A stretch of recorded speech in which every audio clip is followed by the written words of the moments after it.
Hello everyone, আসসালামু আলাইকুম। সবাইকে স্বাগত জানাচ্ছি ভুবনস মম চ্যানেলের নতুন একটি ভিডিওতে। আশা করি আজকের ভিডিওটি আপনাদের সবার ভালো লাগবে। এই ভিডিওটি ছিল শনিবারের ভিডিও। তো শনিবার তো ছুটির দিন, আর ছুটির দিনেই সাধারণত মাছ মাংসের বাজার করা হয়। তো এখানে মাছ মাংস আনা হয়েছে, এখানে ব্রয়লার মুরগিও আনা হয়েছে, আবার কক মুরগিও আনা হয়েছে। আর এখানে পাবদা মাছ, ট্যাংরা মাছ, তারপরে রুই মাছ, চিংড়ি মাছ, বোয়াল মাছ, আর এইখানে দুইটা বড় বাইম মাছ নিয়ে আসছে। তো অনেক রকমের মাছই নিয়ে আসছে, সাথে মুরগি তো আছেই, আর এখানে কিছু শুকনা বাজারও আছে। তো এগুলি আস্তে আস্তে সব গুছিয়ে নিব। আর এখানে বাইম মাছের যে উপরে চামড়াটা আছে সেটা কিন্তু বাজার থেকে ছিলিয়ে নিয়ে আসছে দুইটা বাইম মাছ। আর এই বাইম মাছ দুইটা কিন্তু আসলে আমাদের জন্য নিয়ে আসে নাই। এই দুইটা মাছ আমার ভাসুর থাকে অস্ট্রেলিয়াতে, সেইখানে পাঠাবে। তো যাই হোক, এরপরে কিন্তু আমি সব মাছ আস্তে আস্তে কেটে ধুয়ে পরিষ্কার করে নিছি। আর রুই মাছটা তো বাজার থেকে কাটায় নিয়ে আসছিল। আর এখানে চিংড়ি মাছের মাথাগুলি আমি রেখে দিছি, এগুলি ফেলি নাই, কারণ এগুলি পাটায় বেটে বা ব্লেন্ড করে রাখলে দেখা যাবে ডাল বা চালের গুঁড়া সাথে দিয়ে বড়া বানালে খুব মজা লাগবে। আমার ছেলে তো ভীষণ পছন্দ করে, আমরাও পছন্দ করি, এজন্য এগুলি আমি কখনোই ফেলি না, এভাবে ব্লেন্ড করে পরে রেখে দিই।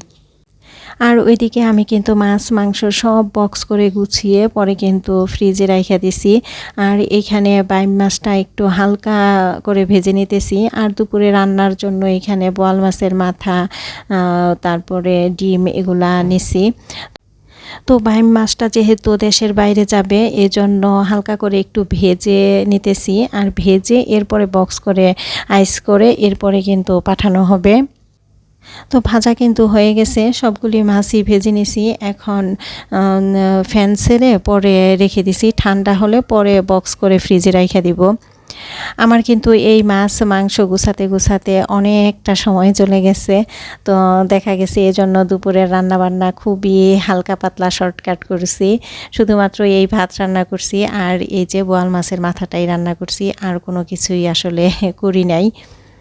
আসলে একদিন একটু সময় নিয়ে করে রাখলে একটা সুবিধা হয়, দেখা যায় যে বেশ কয়েকটা দিন আরামেই কাটানো যায়। তো অনেক সময় দেখা যায় আমার হাজব্যান্ডও কিন্তু মাছ কাটাকাটি ধোয়াধুয়ি এগুলিতে আমাকে হেল্প করে, কিন্তু আসলে আমাদের তো এক্সট্রা কোনো কাজের লোক নাই। যদি এক্সট্রা কোনো কাজের লোক থাকতো তাহলে হয়তো বা আরও একটু সুবিধা হতো। তো যাই হোক, এরপরে দুপুরের খাওয়া দাওয়া শেষ করে একটু রেস্ট নিয়ে এরপরে আমরা একটু মার্কেটে আসছি। মার্কেটে বলতে একবারে নরসিংদী যে কালীবাজার, বড় বাজার বলে, সেখানে চলে আসছি। তো এখান থেকে বিছানার চাদর কিনবো আর কিছু ফল নিব যাওয়ার সময়, এই আর কি। তো আমরা এগুলি কেনাকাটা শেষ করে এরপরে কিন্তু বাসায় চলে আসতেছি। আর বাসায় আসতে আসতে কিন্তু প্রায় সন্ধ্যা হয়ে গেছে। তো অনেক ব্যস্ততায় কাটছে দিনটা। সকাল থেকেই দেখা গেছে মাছ মাংস নিয়ে একটা ঝামেলা করছি। আসলে মাছ মাংসের ঝামেলাটা শেষ করতে আমার একটু দেরি হয়ে যায়, কারণ আমি মাছ কাটাতে এত বেশি এক্সপার্ট না। তো এজন্য আমার সময় লাগে বেশি। আমি দেখা গেছে আস্তে আস্তে কাটি, আর এজন্যই কিন্তু আমার হাজব্যান্ড আমাকে মাঝে মাঝে আবার হেল্প করে। তো যাই হোক, আসলে সবাই তো আর সব কিছুতে এক্সপার্ট হয় না, আমি মাছ কাটাতে এক্সপার্ট না, এই আর কি। তো বাসায় চলে আসছি, এই যে এই বিছানার চাদর নিয়ে আসছি, দুইটা বিছানার চাদর নিয়ে আসছি। তো দুইটা আমার কাছে ভালোই লাগছে, এজন্যই নিয়ে আসছি। দেখি এক সময় পরে সময় করে বালিশের কভারগুলা বানাই নিব, কারণ আমি তো অনেক অলস মানুষ। দেখা যাবে চাদর আনছি ঠিকই, কিন্তু এই বালিশের কভার যে কবে বানাই তার কোনো ঠিক ঠিকানা থাকবে না। তো আর এখানে কিছু ফলও আনা হয়েছে, তরমুজ, তারপরে আঙুর, আপেল, বেল, আনারস, তারপরে খেজুর, এই তো অল্প অল্প করে কয়েক রকমের ফলই আনা হয়েছে। এখানে একটা বেল নিয়ে আসছি, তো একটা বেলের দাম নিছে 170 টাকা। দুইটা বেল বলছিলাম 300 টাকায় দিবে কিনা, কিন্তু দোকানদার 300 টাকায় দিবে না, দুইটা বেল নাকি 400 টাকা।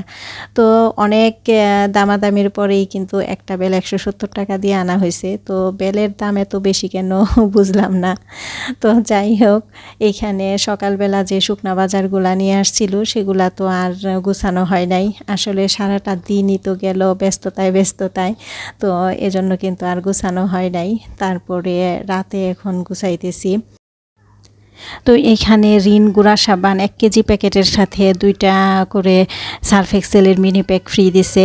তো আসলে আমার না এরকম কোনো কিছু কেনাকাটা করলে দেখা যায় একটার সাথে আরেকটা ফ্রি কিছু থাকে না, এগুলো আমার কাছে বেশ ভালোই লাগে।